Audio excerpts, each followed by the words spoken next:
crime and terrorism analyst, joining us. Good morning, Brad Garrett. Good morning, McGraw. All right, we're hearing all these leaks out of Turkey.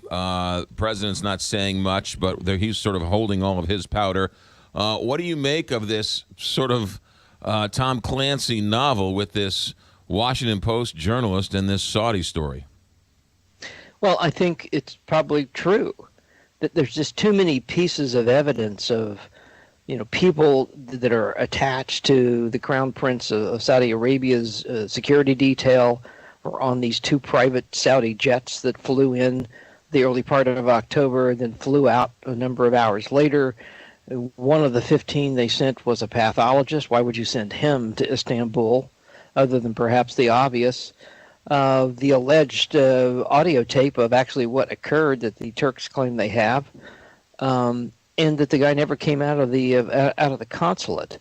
So I think that combined, McGraw, with this isn't the first time that, I don't know about killing somebody and dismembering them potentially in somebody else's country, but the idea that they would lure people or kidnap people and take them back to Saudi Arabia, or as far as that goes, there's a number of other countries that would do the same thing, is actually fairly common. So the question is, what does America do about it, if anything? Well, yeah, my guess is we'll do something. Now, will it change long-term the relationship with Saudi Arabia? I doubt it.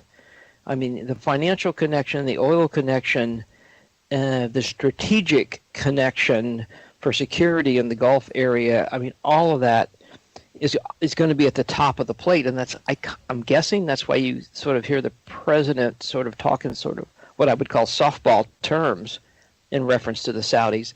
So, will we punish them with sanctions some way? I think Congress might at some point. But at the end of the day, will it actually change the relationship? The answer is no. What's interesting about all of this is for years we were told foreign policy, if you let these dictators get away with these things, right, if you, quote unquote, appease them, they will continue to do worse and worse. But they need to know that they can't do things like this. And now, apparently, the U.S. policy is, well, they're too important of a friend to tell them right from wrong. Well, yeah, but if you want my opinion, we've always, this is what I'd call sort of a dust-up where people, get outraged, but at the end of the day, they don't actually do anything to change. Well, let's face it, it's a really immoral business when it comes to the intelligence collection, and to a certain extent, I suppose, business, that those two things are going to rise above what is right and wrong. And because of our relationship, as I just talked about with Saudi Arabia, as well as a number of other countries that are into big-time brutality based on our definitions of that, that it's just going to go on because, right or wrong, McGraw, that's sort of what runs the world. Well, right, but I mean, what's the difference between gassing children in Syria and killing a journalist in Turkey? Why are we morally outraged over one and not the other? Let's just be friends with all the despots in the Middle East. Well, and on some levels, even the ones, McGraw, that we act like that we hate, we still have relationships with them. The intelligence services work together, from terrorism to fill in the blank. So even Iran, I mean, people think, obviously our relationship with them is horrible.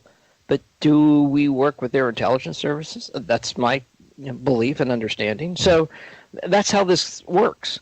And I think most people go, well, that's not right. Well, of course, morally, it's not right at all. But that is how it works. Yeah. Well, quickly, while we still have you, a lot of tension in this Wisconsin story of this 13-year-old girl who's missing. The parents were murdered in this home in Wisconsin.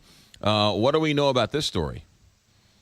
It appears very little. I mean, the sheriff in this very rural community about 75 miles from, I think, Milwaukee, it seems like they're a bit stuck. I mean, you've got a 13-year-old that's missing. Parents were shotgunned to death.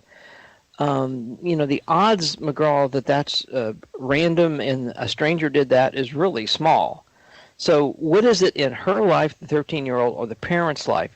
Are there drugs involved? Is there a financial debt involved? What is going on in their three lives? From, you're going to look obviously at social media, cell phones, hardline calls, interviews people in the community. So, something is going to get connected, I think, between the three. And And then why is Jamie not there?